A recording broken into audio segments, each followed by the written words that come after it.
नमस्कार दोस्तों, मैं मारुति बंडोगोड़ 24 में फिर एक बार स्वागत है।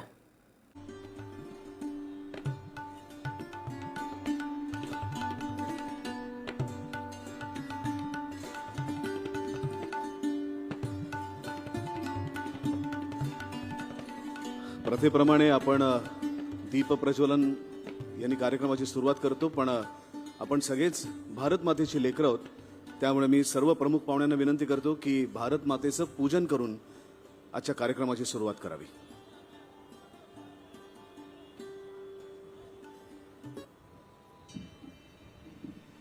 शुक्लांबरधरं विष्णु शशिवर्णं चतुर्भुजं प्रसन्नवदनं ध्यायेत् सर्वविघ्नोपशान्तये।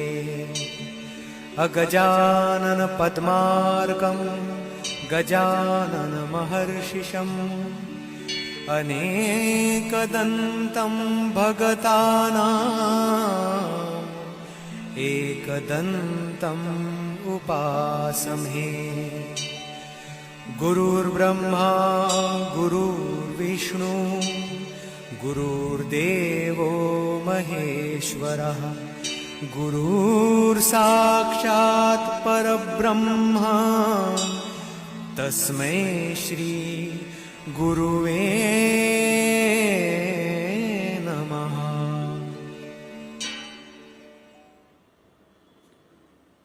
राहुजी नमस्कार। मस्त मस्त।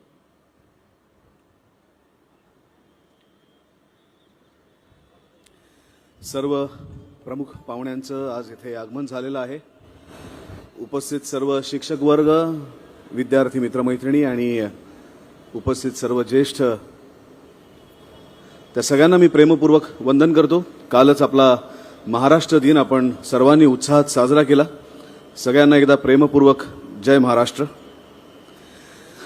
उपस्थित मान्यवर, विदर्भ आणि नाशिक येथील 1322 गावातील एकल विद्यालयाचे शिक्षक, विविध क्षेत्रात कार्यरत असलेले दिग्गज आणि सर्व गुणीजनांना मी सुबोध भावे मनपूर्वक आणि प्रेमपूर्वक नमस्कार करतो।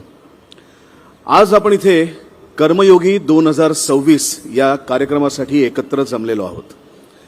कर्मयोगी 2026 हा सोहळा कृतज्ञता व्यक्त करण्यासाठी आहे। हा अशा लोकांचा सन्मान आहे जे स्वतः प्रकाश झोतात न येता इतरांचं आयुष्य प्रकाशमान करत असतात। कैलासवासी लक्ष्मण मानकर स्मृती संस्था म्हणजेच मानकर ट्रस्ट नागपूर, ज्यांची पाळंमुळं आपल्या आदिवासी दुर्गम भागात काम करणाऱ्या कार्यकर्त्या शिक्षकांच्या रूपाने अगदी खोलवर रुजलेली आहेत, किंवा वसुंधरा संजीवनी मंडळ, वारेसर, दीनदयाळ सेवा प्रतिष्ठान अशा सामाजिक क्षेत्रात खोलवर पसरलेल्या वटवृक्षाची उंची अवाक करणारी असली तरी त्यांचं मूळ कोणीतरी पेरलेल्या एका संस्थापक रूपी बीजामध्ये आहे, हे आपल्याला विसरून चालणार नाही। त्यामुळे आज आपण संस्थांच्या अस्तित्वाचा भाग असलेल्या कार्यकर्त्यापासून संस्थापकापर्यंत निस्वार्थी कर्मयोगांचा सन्मान आपण इथे करतोय। आता मी श्री अतुल शिरोडकर, अध्यक्ष मानकर ट्रस्ट, यांना आजच्या कार्यक्रमाच्या सन्माननीय अतिथींना मंचावरती बोलवण्याची विनंती करतो, पण अतुलजी स्वतः सगळ्यांबरोबरच मंचावरती आलेले आहेत।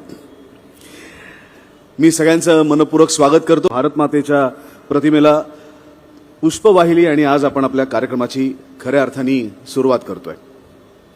रसिकहो, अतिथी सत्कार ही फक्त परंपरा नाही, तर तो आपल्या संस्कृतीचा सन्मान करण्याचा एक फार सुंदर असा मार्ग आहे। त्यामुळे आजच्या अतिथींचा चाफ्याची परडी, शाल आणि स्मृतिचिन्ह देऊन स्वागत आणि सत्कार करावा अशी मी विनंती करतो। सगळ्यात पहिल्यांदा सरसंघचालक माननीय श्री मोहनजी भागवत यांचा सत्कार आणि स्वागत करण्यासाठी मी विनंती करतो नितीनजी गडकरी यांना।